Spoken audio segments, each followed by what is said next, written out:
Selamat siang teman-teman, kami dari kelompok 2, kami akan mempresentasikan hasil review jurnal kami yang berjudul Audit Tata Kelola Teknologi Informasi Domain Monitor, Evaluate and Assess and Deliver Service Support berdasarkan Framework COVID 2019. Perkenalkan, nama saya Yohanes Adewadiat Putra dengan NPM 51230169. Perkenalkan, nama saya George Ferdinand Napoleon Santos Teixeira dengan NPM 51230173. Perkenalkan, nama saya Abdul Suranolino Bibel dengan NPM 51231176. Dan memperkenalkan, nama saya Randy Resluti dengan NPM 51230-159. Selamat menyaksikan. Di sini saya akan mempresentasikan bagian pendahuluan.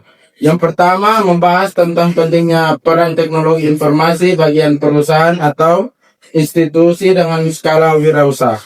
Yang kedua, salah satu universitas yang menggunakan TI dalam proses bisnisnya atau PTOP. Yang ketiga, penelitian ini menggunakan domain DSS dan MEA pada COVID 2019 dengan perhitungan nilai capability level untuk menghitung keselarasan tujuan TI. Yang keempat, tujuan penelitian adalah untuk mengukur ketercapaian dari implementasi TI terkait dengan tujuan dari PTOP berdasarkan framework COVID 2019. Baik, di sini saya akan menjelaskan tentang kerangka teori. Pada bagian kerangka teori ada 4 poin. Pertama ada audit TI. Audit teknologi informasi secara umum merupakan proses pengumpulan dan evaluasi dari semua kegiatan sistem informasi dalam organisasi. Kedua, COVID 2019. COVID 2019 merupakan sebuah kerangka yang membantu perusahaan dalam menciptakan nilai optimal teknologi informasi dengan menjaga keseimbangan penggunaan sumber daya. Kemudian ketiga ada capability level. COVID 2019 mendukung skema kapabilitas proses berbasis kapabilitas maturity, model integration, CMMI. Terakhir ada Racica. Racica terdiri dari 4 parameter. 4 parameter itu adalah responsible, accountable, consulted, dan informed.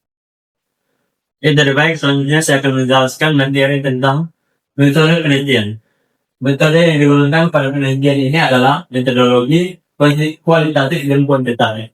Yang pertama adalah penelitian.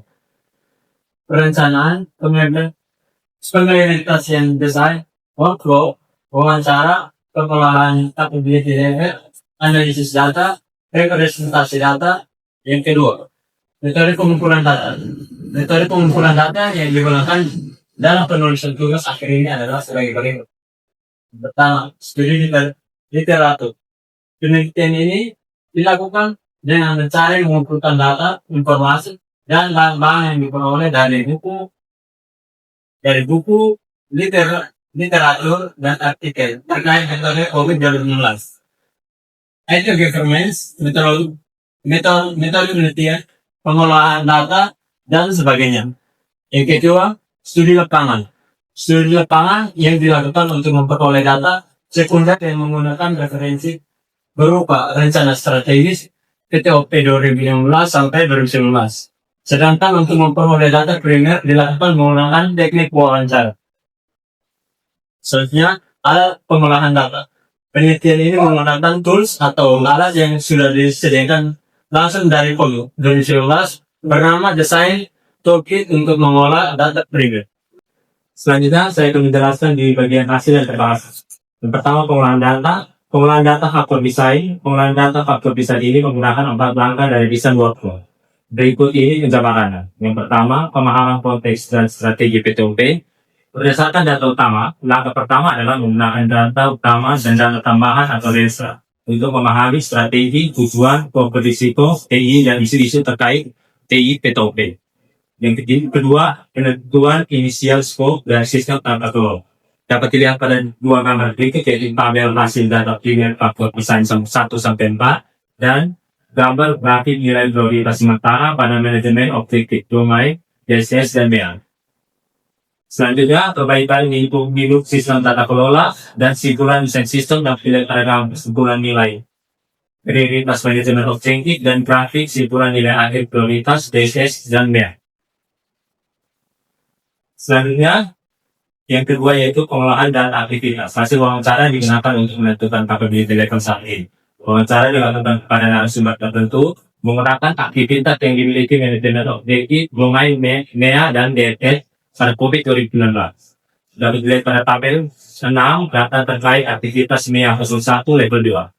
Dari perhitungan tersebut, data disimpulkan bahwa MEA 01 harus berarti di level 1. Manajemen objektif MEA 01 belum mencapai level 3, yaitu F sama dengan 85-100%. Level kedua karena belum L sama dengan 50-85%. Dapat dilihat pada tabel 7, yaitu tabel selanjutnya, tentang data terkait aktivitas DSS 01 level 2. Dari perhitungan yang sudah dilakukan, dapat disimpulkan DSS 01 harus berarti di level 1. Hal ini dikarenakan presentasi rata-rata manajemen objektif MEA 01 belum mencapai level ketiga, yaitu X sama dengan 85-100%, dan level kedua karena L belum sampai 50-85%. Selanjutnya, hasil pengolahan data ada faktor desain, yaitu capability level memiliki ketentuan di mana jika nilai prioritas yang dimiliki manajemen objektif adalah nilai prioritas lebih besar sama dengan 75, maka level 4. Nilai prioritas berada di antara 50-74, maka level 3. Dan nilai prioritas antara 25-49 sama dengan level 2. Dan terakhir, nilai prioritas kurang dari sama dengan 24, maka level 1. Dapat dilihat pada tabel capability level di samping. Selanjutnya, mencari capability level saat ini berdasarkan hasil wawancara. Berdasarkan hasil wawancara untuk plan aktivitas, hasil capability level menunjukkan bahwa PDLP berada pada level 1 dengan perolehan nilai yang rata yaitu 34%. Dengan kode P dapat dikatakan jika sebagian sudah tercapai. Dapat dilihat area 9 yaitu capability level saat ini domain MEA dan DSS.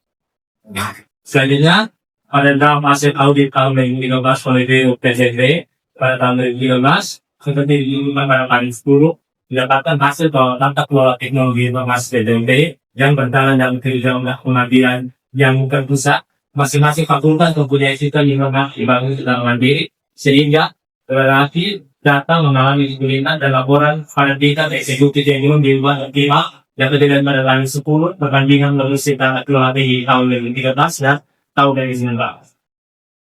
Jadi itu analisisnya kami ini dilakukan analisisnya atau senjata dilakukan dan capability level kami dikurangi capability level sani. Dapat dilihat pada domain MEA dan DSS. Jadi terakhir rekomendasi, berikut contoh rekomendasi yang diberikan oleh COVID 19 berdasarkan manajemen objektif ini. Yang pertama, rekomendasi MEA 01, kemampuan yang harus dimiliki para staff maupun petinggi adalah performance review, ICT, quality management, dan quality assurance. Kemudian kebijakan yang harus ditetapkan adalah kebijakan penilaian diri dan kebijakan whistleblower. Selain itu, budaya yang harus ditanamkan adalah peningkatan berkelanjutan dari bisnis dan proses dan I&D. Oke, yang terakhir itu kesimpulan. PTOP memiliki nilai capability level tertinggi pada proses DSS 02, manage service, request, and incident yang memiliki nilai 54% dan PTOP memiliki nilai capability level terendah pada proses MEA 01, manage, perform dan conformance monitoring dengan nilai 84%. Dapat ditarik kesimpulan bahwa PTOP memiliki rata-rata persentase pada domain DSS dan MEA sebesar 33% sehingga memiliki kode P. Artinya bahwa PTOP kurang lebih sudah mencapai tujuannya, namun masih belum mencapai capability level yang telah ditargetkan karena serangkaian aktivitas yang masih kurang lengkap dan belum rutin dilakukan. Sekian presentasi dari kelompok kami. Terima kasih.